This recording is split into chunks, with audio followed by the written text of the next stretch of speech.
Hi കൂട്ടുകാരെ, പുതിയൊരു വീഡിയോയിലേക്ക് എല്ലാവർക്കും സ്വാഗതം.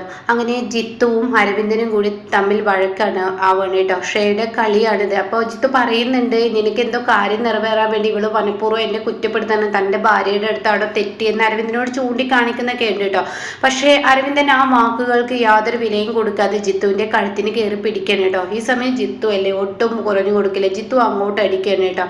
അങ്ങനെ അവർ തമ്മിൽ വലിയൊരു വഴക്കാവുന്ന ബഹളം കേട്ടിട്ടാണ് അങ്ങോട്ടേക്ക് ചാരു ആകാശം ഓടി വരുന്നത് കേട്ടോ. അപ്പോഴേക്കും മാനേജർ അവിടെ എത്താണ്. മാനേജർ വന്നിട്ട് പറയുന്നുണ്ട്, മാറി നിൽക്ക്, ഇതൊരു റെസ്റ്റോറൻ്റ് ആണ്, നിങ്ങളെ പോലെയുള്ളവർ അടി കൂടിക്കഴിഞ്ഞാൽ ഇത് ഈ റെസ്റ്റോറൻറ്റിനെ ബാധിക്കും എന്നൊക്കെ പറയുന്നുണ്ട്. പക്ഷേ ആ മാനേജർക്ക് അവരെ മാറ്റി നിർത്താനൊന്നും കഴിയില്ല കേട്ടോ. അപ്പോഴേക്കും മാനേജർ ഒരു സൈഡിലോട്ട് മാറി നിന്ന് പോലീസിനെ വിളിക്കുന്നുണ്ട്. ഇതെല്ലാം കണ്ട് ശ്രേയ, എടാ കഴുതേ, നീ എനിക്ക് പറ്റിയൊരു ഭർത്താവ് തന്നെ. കാരണം എനിക്ക് കളിപ്പാവെ പോലെ നിന്നെ കൊണ്ട് നടക്കാൻ പറ്റുന്നുണ്ടല്ലോ, അതാണ് എൻ്റെ ഭാഗ്യം. അതുകൊണ്ട് ഇന്നത്തെ രാത്രി കൊള്ളാക്കാൻ ഇത്രയും നല്ലൊരു അവസരം എനിക്ക് ഇവിടുന്ന് കിട്ടാനില്ല. ഇവനൊന്നിട്ട് രണ്ട് കൊടുക്കണം എന്നൊരു ആഗ്രഹം എനിക്കുണ്ടായിരുന്നു, അത് സാധിച്ചു എന്നൊക്കെ ഇങ്ങനെ ഷെയ മനസ്സുകൊണ്ട് ചിന്തിക്കുകയാണ് കേട്ടോ. അപ്പോൾ ഈ സമയം ചാരു ആകാശവും ഇങ്ങോട്ടേക്ക് ഓടി വരികയാണ്. അങ്ങനെ ചാരു ആകാശവും കൂടി അരവിന്ദേട്ട വിട് വിട് എന്നൊക്കെ പറഞ്ഞു നോക്കൂട്ടോ. പക്ഷെ വിടില്ല. ജിത്തുവും അരവിന്ദനും കൂടി വമ്പ വഴക്കാണ്. അങ്ങനെ അരവിന്ദനോട് പറയുന്നുണ്ട്, ജിത്തു, നിന്റെ ഭാര്യ നിന്നെ കോമാളിയെ പോലെ കളിപ്പിക്കാടാ, നീ ആദ്യം നിന്റെ ഭാര്യ എടുത്ത് നട്ടല് കാണിക്കുക, അല്ലാതെ എൻ്റെ അടുത്തല്ലടാ കാണിക്കേണ്ടത്. ഞാൻ നിന്റെ ഭാര്യ ഒന്നും ചെയ്തിട്ടില്ല, എടാ എൻ്റെ ഭാര്യയെ നീ എന്താണ് ചെയ്തത്. അപ്പോഴേക്കും ഷെയ വീണ്ടും കരച്ചിൽ തുടങ്ങാണ് കേട്ടോ. അങ്ങനെ അരവിന്ദേട്ട അതൊരു റെസ്റ്റോറൻ്റാണ്, വെറുതെ ഒരു വഴക്കുണ്ടാക്കണ്ട എന്ന് പറഞ്ഞിട്ട് ചാരു ഒന്ന് വിടുന്നുണ്ട് അരവിന്ദേട്ട എന്ന് പറഞ്ഞ് അങ്ങ് പറയുമ്പോൾ അരവിന്ദേട്ടനും ജിത്തു അങ്ങ് തമ്മിൽ വിടുകയാണ് കേട്ടോ. അങ്ങനെ ആകാശും ചാരുവും കൂടി ജിത്തുവിൻ്റെയും അരവിന്ദിൻ്റെയും വഴക്ക് ഒഴിവാക്കുകയാണ്. എന്നാൽ ഈ സമയം ഇപ്പുറത്താണെങ്കിലോ ഇങ്ങനെ ചിന്തിക്കുകയാണ്, പോലീസ് വേഗം എത്തണം, ഈ പെണ്ണുപിള്ള വിചാരിച്ചത് നടക്കും, അവർ തമ്മിലുള്ള വഴക്ക് ഒഴിവാക്കാനൊക്കെ ഇവൾക്ക് കഴിയും, ചാരു എന്ന് പറയുന്നവൾക്ക്. അതുകൊണ്ട് തന്നെ പോലീസ് എപ്പോഴേക്കും എത്തിയെങ്കിൽ എന്നിങ്ങനെ ചിന്തിക്കുകയാണ്. എന്നിട്ട് അരവിന്ദനോട് ആകാശ് ചോദിക്കാണ്, എന്താ അരവിന്ദേട്ടൻ ഇങ്ങോട്ടേക്ക് വന്നിരിക്കുന്നത് സത്യത്തിൽ ഹണിമൂൺ ആഘോഷിക്കാനാണോ അതോ കണ്ടവരോടെല്ലാം അടികൂടാനാണോ? പിന്നെ ഇവൻ എൻ്റെ ഭാര്യയെ ഓരോന്ന് പറഞ്ഞത് കേട്ട് നിൽക്കണം, എന്ത് പറഞ്ഞു എന്നാ പറയുന്നത്? അപ്പോഴേക്കും ചാരു പറയുന്നത് ഇതൊക്കെ ഷേയുടെ കളികളാണ്, അത് അരവിന്ദേട്ടൻ മനസ്സിലാക്കുക, വായ തോന്നിയതൊക്കെ വിളിച്ച് പറയാണ്, അല്ലാതെ ജിത്തു ഒന്നും ചെയ്യില്ല. ജിത്തുവിനെ ഞങ്ങൾക്ക് നന്നായിട്ട് അറിയാം, ജിത്തു ഒന്നും ചെയ്യില്ല. ഇന്നലെ കയറി വന്ന ജിത്തുവിനെയാണ് നിനക്ക് നന്നായി അറിയാം, അല്ലെങ്കിൽ നിനക്കും നിൻ്റെ ഭാര്യക്കും ഈ പുടവക്കാരിക്കും എൻ്റെ ഭാര്യയോട് ദേഷ്യമാണല്ലോ എന്ന് അരവിന്ദൻ പറയാണ് കേട്ടോ. ആ സമയം എനിക്ക് ആരോടും ദേഷ്യമില്ല, ഇത് അരവിന്ദേട്ടൻ്റെ നല്ലതിന് വേണ്ടിയിട്ടാണ് ഞാൻ പറയുന്നത് എന്ന് ആകാശ് പറയുന്നുണ്ട് കേട്ടോ. അപ്പോൾ ആ സമയമൊന്നും അരവിന്ദൻ അത് കേൾക്കില്ല. അപ്പോഴേക്കും വീണ്ടും ഇവർ തമ്മിൽ വഴക്കാണ്. അപ്പോഴാണ് കേട്ടോ പോലീസ് വന്ന് കയറുന്നത്. പോലീസ് വന്ന പാടെ ഇവരുടെ വഴക്ക് വീണ്ടും ആകാശും ചാരുവും കൂടി തീർക്കുകയാണ്. അങ്ങനെ പോലീസ് പറയുന്നത്, എന്താ ഇവിടെ പ്രശ്നം, ഞാൻ ഇവിടുത്തെ മാനേജറുടെ പരാതി പ്രകാരം വന്നതാണ്, എന്താ ഇവിടുത്തെ പ്രശ്നം എന്ന് പറയുമ്പോൾ അരവിന്ദൻ പറയണേ, ഇവൻ എൻ്റെ ഭാര്യയെ അസഭ്യ വാക്കുകൾ എന്തൊക്കെ ചെയ്തിരിക്കുന്നു എന്ന് പറയണം കേട്ടോ. പക്ഷേ എങ്ങനെ അഭിനയിക്കുകയാണ്, ഞാൻ കുട്ടനാട്ടത്തെ മുനിസിപ്പാലിറ്റി ചീഫ് എഞ്ചിനീയർ ആണ് എന്നൊക്കെ പറയുകയാണ്. ഓഹോ ആണോ മേഡം എന്നൊക്കെ പറഞ്ഞിട്ട് പോലീസ് നല്ല റെസ്പെക്റ്റ് കൊടുക്കുകയാണ് ശ്രേയക്കും. അപ്പം തന്നെ കാര്യങ്ങൾ അരവിന്ദൻ്റെ മുമ്പിൽ വെളിപ്പെടുന്നില്ല. പക്ഷെ അത് വെച്ചിട്ട് എല്ലാവരും ഭീതിപ്പെടുത്തി നിർത്തുന്ന ആ ഒരു രംഗം ജിത്തുവിനും ആകാശിനും ചാരുവിനൊക്കെ മനസ്സിലാവുകയാണ്. അങ്ങനെ പോലീസിനോട് പറയണേ, ഇയാൾ എന്നോട് വളരെ മോശമായി സംസാരിച്ചു എന്ന് ജിത്തുവിനോട് പറയണം. അപ്പോൾ ജിത്തു പറയണേ, ഈ സ്ത്രീ വെറുതെ കള്ളം പറയുന്നതാണ് സാർ, ഞാൻ അങ്ങനെ ഒരു തെറ്റും ചെയ്തിട്ടില്ല, ആരോടും ഒന്നും പറഞ്ഞിട്ടില്ല. ഈ സ്ത്രീ മനഃപൂർവ്വം എൻ്റെ നേർക്ക് വഴക്കിടാൻ വന്നു, എന്തോ ഒരു കാര്യം നിർവഹിക്കാൻ വേണ്ടി എന്നെ മനഃപൂർവ്വം ഇവിടെ പ്രതിയാക്കാണെന്ന് പറയട്ടോ. അപ്പോൾ ഉടൻ തന്നെ ചാരു പറയണേ, ഈ നിൽക്കുന്ന മേഡം, ഇത് മേഡം തന്നെയാണ്, പക്ഷേ ഇവർക്ക് തെറ്റ് പറ്റിയിട്ടുണ്ട്, ഈ ജിത്തു പാവമാണ്, അതുകൊണ്ട് സാർ ദയവ് ചെയ്ത് ഈ പ്രശ്നം ഒന്ന് പരിഹരിക്കണം, ഇവിടെ ഇപ്പോൾ ഒരു പോലീസും കേസും വഴക്കും ഒന്നും വേണ്ട, ഇവരുടെ പ്രശ്നം ഞങ്ങൾ പരിഹരിച്ചിട്ടുണ്ട്, അരവിന്ദേട്ടനും പ്രശ്നമില്ല, ഇപ്പോൾ ഈ നിൽക്കുന്ന ജിത്തുവിനും പ്രശ്നമില്ല, ഇത് വിട്ടേക്ക്, ഇത് എന്തായാലും സംഭവം നടന്നു, ഇവരുടെ തെറ്റിദ്ധാരണ കൊണ്ട് ഉണ്ടാവുന്നതാണ്, അതുകൊണ്ട് തന്നെ ഇത് വിട്ടേക്കെന്ന് ചാരു പറയണം. അപ്പോൾ ഉടൻ തന്നെ ആകാശം പറയണേ, ഇനി ഇതൊരു പോലീസ് കേസൊന്നും ആക്കണ്ട എന്ന് പറയണേ. ആ സമയം എസ് പറയണേ, അയ്യോ അതൊന്നും പറഞ്ഞാൽ പറ്റില്ല, കാരണം ഇനിയിപ്പോൾ നാളെയും ഇവർ തമ്മിൽ വഴക്ക് നടക്കില്ല എന്ന് എന്തെങ്കിലും ഉറപ്പ് ഞങ്ങൾക്ക് തരാൻ പറ്റുമോ? അങ്ങനെ നടക്കില്ല എന്നുള്ള ഉറപ്പ് തന്നാൽ മാത്രമേ ഈ കേസ് ഒഴിവാക്കാം. കാരണം ഇനി ഇവിടെ വീണ്ടും ഒരു വഴക്ക് നടന്നാലേ നിൽക്കുന്ന മാനേജർ പറയും, ഞാനൊരു പരാതി നൽകിയിട്ടും ഇവരുടെ വാക്ക് കേട്ട് എന്തായാലും ഈ പരാതി വേണ്ടെന്ന് വെച്ച് പോയിരിക്കുന്നു, അതുകൊണ്ട് വീണ്ടും ഇവിടെ വഴക്കുണ്ടായി എന്ന് പറഞ്ഞ് പോലീസിനായിരിക്കും പിന്നീട് അപമാനം വരിക. അപ്പോൾ ആ അപമാനം ഇല്ലാതാക്കാൻ എനിക്ക് ഇവരെ അറസ്റ്റ് ചെയ്ത് കൊണ്ടുപോയേ പറ്റുള്ളൂ, നടക്കടാ എന്നും പറയുമ്പോഴേക്കും അപ്പോഴേക്കും ജിത്തു വീണ്ടും ജിത്തുവിൻ്റെ നേർക്ക് അരവിന്ദ എടുക്കുകയാണ് കേട്ടോ. അപ്പോൾ ജിത്തു പറയുന്നത് ഞാനൊന്നും ചെയ്തിട്ടില്ല, ഈ പെണ്ണുപിള്ളയാണ്, എടാ നീ എൻ്റെ ഭാര്യയെ പെണ്ണുപിള്ള എന്ന് വിളിക്കുന്നു എന്ന് പറഞ്ഞിട്ട് അവർ തമ്മിൽ വീണ്ടും വഴക്കിടുമ്പോൾ പോലീസിനെ ഇവരെ അറസ്റ്റ് ചെയ്ത് കൊണ്ടുപോകേണ്ട ആ രംഗം തന്നെ ഉണ്ടാവുകയാണ് കേട്ടോ. ഇത് കൊണ്ടുപോകുമ്പോഴാണ് നല്ല അടിപൊളി മഴ. അപ്പോൾ ആ മഴ കാണുമ്പോൾ ഷേ പെട്ടെന്ന് കൊടയൊക്കെ ചൂടി നിന്നിട്ട് ചിരിക്കുകയാണ്. ഹെടാ ഇന്നത്തെ രാത്രി നിന്നിൽ നിന്ന് ഞാൻ ഒഴിവായി, ഇനി നാളെയല്ലേ അത് എനിക്കറിയാം എന്ത് ചെയ്യണമെന്ന് എന്ന് ഷേ സ്വയം നിന്ന് പറയുന്നതും ചിരിക്കുന്നതും ചാരു ആകാശവും കാണാൻ കേട്ടോ. അപ്പോൾ ചാരു പറയണേ എന്തേ ആകാശേട്ടാ ഇനി എന്താ ചെയ്യുക, ഞാൻ പറഞ്ഞില്ലേ അവൾ ഓരോ ദിവസവും ഓരോ കുരുക്കുണ്ടാക്കി വെക്കും. അരവിന്ദൻ പൊട്ടനാണ്, അവനാണെങ്കിൽ ബുദ്ധിയില്ല, അവന് മനസ്സിലാവുന്നില്ല. ഇപ്പോൾ അവൾ മനഃപൂർവ്വം കുടുക്കിയത് കണ്ടില്ലേ, എന്തായാലും അവരെ നമുക്ക് ജാമ്യത്തിൽ ഇറക്കണം, ആകാശേട്ടൻ വാ എന്ന് പറഞ്ഞിട്ട് ചാരു വണ്ടി എടുത്ത് വരാൻ പറയുകയാണ് കേട്ടോ. അങ്ങനെ ഇവർ പോലീസ് സ്റ്റേഷനിൽ പോവാണ്. ഇതേ സമയം പോലീസ് സ്റ്റേഷനിൽ ചെല്ലുമ്പോൾ മാനേജർ ഒപ്പം ഉണ്ടല്ലോ, പരാതി എഴുതി കൊടുക്കാൻ വന്നിരിക്കല്ലേ. അങ്ങനെ ഈ സമയം ജിത്തു പറയുന്നുണ്ട് ഞാനൊരു തെറ്റും ചെയ്തിട്ടില്ല, ഇവൻ്റെ ഭാര്യ മനഃപൂർവ്വം എന്നോട് വഴക്കിടാൻ വന്നതാ, എൻ്റെ ഭാര്യ നീ പറയുന്നടാ, എൻ്റെ ഭാര്യ ആരാണെന്ന് നീ അറിഞ്ഞതില്ലേ, എന്നിട്ട് അങ്ങനെയുള്ള ഒരാൾ അങ്ങനെയുള്ള മേഡം എങ്ങനെയൊക്കെ ചെയ്യുമോ എന്നിങ്ങനെ ജിത്തുവിൻ്റെ മുന്നിൽ വെച്ച് പറയുന്നുണ്ട് കേട്ടോ. അപ്പോഴേക്കും ചാരു ആഘോഷം അങ്ങോട്ടേക്ക് ഓടി വരികയാണ്.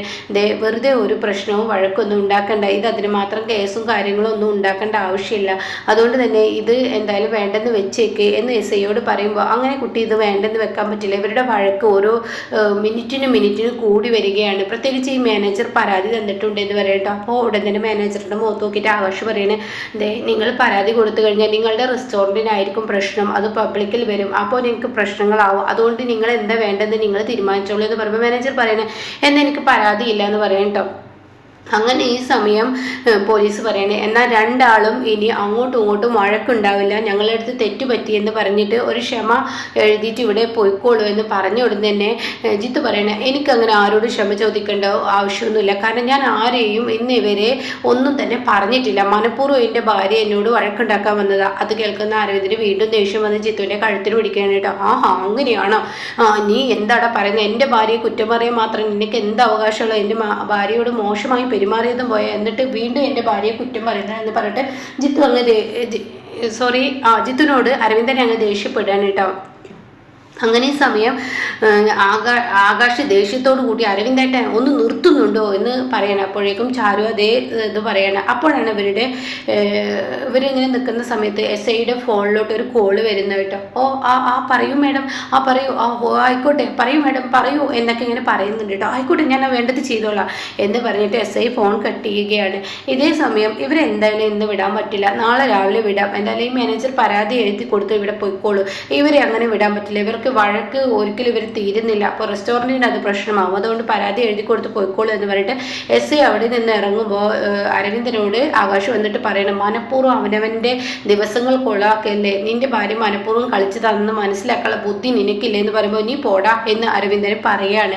അങ്ങനെ എസ് ഐയുടെ പിറകെ ഓടിച്ചെല്ലാണ് കേട്ടോ ആകാശും ചാരുവും കൂടിയിട്ട്. അപ്പം അതിനു മുന്നേ ആകാശ് പറയുന്നുണ്ട് ആ മേഡം എന്നുള്ള വിളി കേട്ടില്ലേ, അത് അവളാണ്, അവൾ വിളിച്ചത് കൊണ്ടാണ് എസ് ഐ പിന്നീട് ഇവരെ വിടാതിരുന്നത് എന്ന് പറയുന്നുണ്ട്. അപ്പോൾ ഈ സമയം ഇപ്പുറത്താണെങ്കിലോ ഇത് പറയുമ്പോൾ എസ് ഐ ഇങ്ങനെ കടന്നു വരികയാണ്. അപ്പോൾ എസ് ഐയോട് പറയാണ് അവരെ വിടൂ പ്ലീസ്, ദയവ് ഇതവരെ വിടൂ, ഒരു പ്രശ്നം ഉണ്ടാക്കില്ല എന്നൊക്കെ പറയുമ്പോൾ ഞാൻ എങ്ങനെ വിടാനാണ്, ആ നിൽക്കുന്ന അരവിന്ദൻ്റെ ഭാര്യയാണ് എനിക്ക് വിളിച്ചത്, അവരാണ് എന്നോട് പറഞ്ഞത് അവരെ തിരിച്ച് റെസ്റ്റോറൻറ്റിലോട്ട് വിട്ട് കഴിഞ്ഞ് ഈ രാത്രി അവർ വീണ്ടും വഴക്കുണ്ടാക്കുന്നത്, അപ്പോൾ അതുകൊണ്ട് അവർക്കൊരു പണിഷ്മെൻ്റ് എന്ന നല്ല നിലക്ക് രണ്ടുപേരെടുത്തും തെറ്റുണ്ട്, അവർക്ക് രാവിലെ വിട്ടുകൊടുത്താൽ മതി എന്നാണ് പറഞ്ഞത്.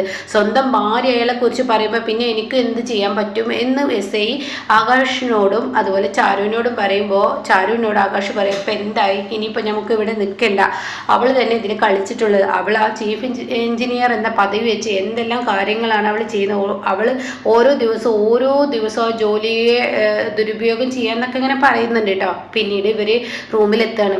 അപ്പോൾ റൂമിലെത്തുമ്പോൾ ചാരുവോ ആകാശും ഇങ്ങനെ വണ്ടി പാർക്ക് ചെയ്യുന്ന ആ ഒരു സൈഡിൽ കാണാം ഷേ ഇങ്ങനെ തൻ്റെ അമ്മയോട് സംസാരിക്കുന്നത്. അപ്പോൾ തൻ്റെ അമ്മ പറയുന്നുണ്ട് മോളെ ഇത് പ്രശ്നമാവും, ഇത് വേണ്ടായിരുന്നു, ഇങ്ങനെയുള്ള കളി കളിക്കണ്ടായിരുന്നു എന്നൊക്കെ പറയുമ്പോൾ ഇല്ലമ്മ അതെനിക്കറിയാം, അയാളെ ഇറക്കിക്കൊണ്ടുവരാൻ എനിക്കറിയാം, അതൊന്നും അമ്മ ടെൻഷൻ ആവണ്ട, ഞാൻ അത് വേണ്ടതുപോലെ ചെയ്തോളാം എന്നൊക്കെ ഇങ്ങനെ പറയുന്ന ആ ഒരു രംഗം കേട്ടിട്ടാണ് ചാരു വരുന്നത് കേട്ടോ. അപ്പോൾ ഷേയെ പെട്ടെന്ന് ചാരുവിനെ കാണുന്നതിനോട് കൂടി ഫോൺ കട്ട് ചെയ്യുകയാണ്. അങ്ങനെ ആകാശ് പറയുന്നത് അവളെ നിപ്പ് കണ്ട, അവളിപ്പോഴും ഇവിടെ തന്നെ നിൽക്കുന്ന, അവൾ ആനന്ദിക്കുകയാണ്, ആരോട് വിളിച്ച് സംസാരിക്കണം, അവൾക്ക് രണ്ടിട്ട് കൊടുക്കട്ടെ എന്ന് ആകാശ് പറയുമ്പോൾ ഉടൻ തന്നെ ചാരു പറയാണ് വേണ്ട ആകാശേട്ട റൂമിലോട്ട് പോ, ഇത് ഞാൻ കൈകാര്യം ചെയ്തോളാം എന്ന് പറഞ്ഞിട്ട് പറഞ്ഞിട്ട് ചാരു ഷേയുടെ അരികിലോട്ട് പോവാണ് കേട്ടോ. അപ്പൊ ഷേയ ചോദിക്കുകയാണ്, എന്തിനാണ് നീ എൻ്റെ അടുത്ത് വന്നിരിക്കുന്നത്? എടി, നീ എൻ്റെ ഭർത്താവ് എന്ന് പറയുന്ന അവനെ സെല്ലിൽ കൊണ്ടുപോയി അടച്ചിട്ട് നീ ഇപ്പൊ ഇവിടെ ആനന്ദിക്കുകയാണെന്ന് മനസ്സിലായി. എനിക്കറിയാടി, നീ ജിത്തുവുമായി മനഃപൂർവ്വം പ്രശ്നമുണ്ടാക്കിയതാണെന്നും അതുപോലെ ആ അരവിന്ദേട്ടനെ സെല്ലിൽ അടക്കാനുള്ള ഒരു വഴി കണ്ടെത്തിയതാണെന്നും ഞങ്ങൾക്ക് മനസ്സിലായിട്ടുണ്ട്. അതെങ്ങനെ നിനക്ക് മനസ്സിലാവും? ഞാൻ നിന്നോടൊന്നും പറഞ്ഞിട്ടില്ലല്ലോ. അവന് മനഃപൂർവ്വം, ആ ജിത്തു എന്ന് പറയുന്നവൻ മനഃപൂർവ്വം എന്നെ അസഭ്യമായി കാര്യങ്ങൾ പറഞ്ഞു, എന്നോട് ചൂടായിട്ടാണ് ആ പോലീസ് അറസ്റ്റ് ചെയ്ത് കൊണ്ടുപോയതെന്ന് പറഞ്ഞ ഉടനെ തന്നെ ചാരു പറയണേ, എടി പോലീസ് സ്റ്റേഷനിലോട്ട് നീ വിളിച്ച് നിന്റെ ഭർത്താവിനെ ഇന്നൊരു രാത്രി അവിടെ കിടത്തണം എന്ന് ആവശ്യപ്പെട്ടത് നീ അല്ലേടി? നീ ഓരോ ദിവസവും ഇവിടെ നിന്ന് പോകുമ്പോൾ, നീ ആദ്യ രാത്രി വേണ്ടെന്ന് വെക്കുമ്പോൾ, അതായത് അരവിന്ദേട്ടനുമായിട്ടുള്ള ഒരു ജീവിതം വേണ്ടെന്ന് വെക്കാനുള്ള ഒരു മാർഗമാണ് നീ കണ്ടെത്തുന്നതെന്ന് ഞങ്ങൾക്ക് എല്ലാവർക്കും മനസ്സിലായിട്ടുണ്ട്. പക്ഷെ നീ ചെവിയിൽ നുള്ളിക്കോ.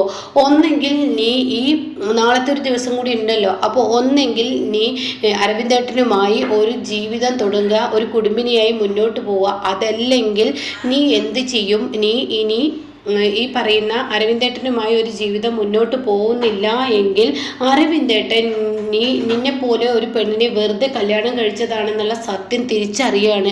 അത്